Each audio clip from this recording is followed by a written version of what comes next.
Alright, so we're back and this is part 2 of that same series on different resourceful programs you can use for free and utilizing just being resourceful. That goes back to another tutorial I had which talks about dual monitors, being resourceful, and then just having a customized OBS, making sure you're doing everything to streamline and make your show as easy as possible. So on this Kapwing program that I use, we're going to jump into that, which is right here. It's at kapwing.com. If you don't know about it, it's a great program for editing videos, making subtitles, adding audio, resizing a video.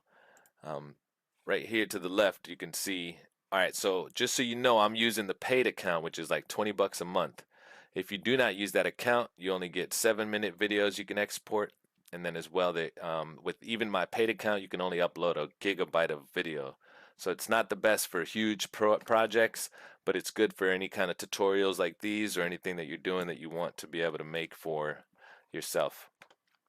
So you're going to want to mess with, on this, you're going to have the workspaces, the tools, the collections, the pricing of the different memberships. If you're trying to get a bigger project, you'd probably have to go with the better program, better membership. So the studio is just your basic for any simple projects. The video maker is what I pay for to use. You can make your own meme or generate them here, I think. The subtitler is if you wanted to add some words to a video, resize, add audio, or remove it. Remove the background from a video, an image, and then you can trim a video and chop it up. So with the video maker that I use it for, what you're going to do is you're going to have right here, click to upload. You're going to bring in a video, edit in studio down at the left hand side. Now with this you have add scene, which is what you'll have to do, because if you try to you can't delete the main one or else you'd be left with none. So if you add a scene and you wanted to get rid of your first one, you would hit delete like that. But you add a scene, click the one you want to start with, upload, upload again, click the video. Now click the second video in that series or in that line, upload, and click another one. Now these two are going to play consecutively. One is 13 minutes and 23 seconds and the other one is 2. The best part about it is you're uploading to the cloud on Kapwing and you're not using a lot of the information besides what you might need, you know, on the computer. You already have the video on your computer, so it's better than having a bunch of copies of it and putting it in another program. So now with this timeline, what you're going to do to edit is go to scenes, and this will give you the option to duplicate that, delete it, or trim it. And when you go to trimming a video, they allow you to add cuts to it. So when you add a cut, it's going to start right where you're at, and you're going to cut whatever section that you don't want.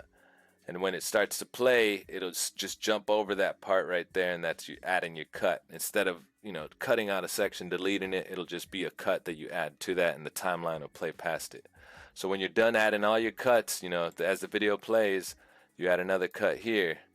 You add a video, you go over here, and then maybe you don't like this, how it says, or you want it to jump and cut between other scenes, just like you see on YouTube a lot. That's what they do, is add cuts. So when you're done, then you go, this has already been edited. You can trim the next one, add your cuts, and when that's done, then you're good to go, and you would publish it. And that is honestly as easy as it is. When it comes to the aspect ratio, 16.9 I think is your basic YouTube video, so don't really mess with that. You can zoom in and crop it, fit with the border, edit each video specifically. Just back in this workspace area, you can add text right here and move that around, which is how I put my twitch.com in there. Images, if you want to put a logo of some kind. The timeline will show you how each one is playing. And the audio, you can actually add by clicking and adding whatever audio you want on top of your video, which is cool. I've done that before. And then obviously subtitles and adding shapes as well. So Kapwing is definitely a great program I love to use because it gives me, with the text, you can use all these different options over here. and colors, animate the text, background, line height, bring it forward or send it backwards, duplicate and delete. This right here give you the different text options, which is probably not all that much, and that just gives you pretty much everything you will need to make some of the videos that I do, or just in general just use your creativity, because you don't need much else besides that.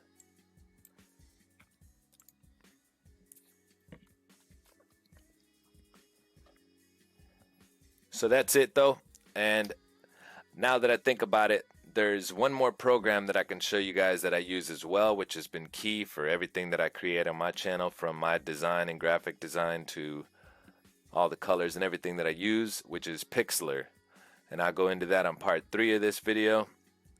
So definitely stay tuned to that. But check out Kapwing if you want to pay the 20 bucks. It's going to give you more capability from bigger videos after 7 minutes, because most of your videos are going to be 7 minutes.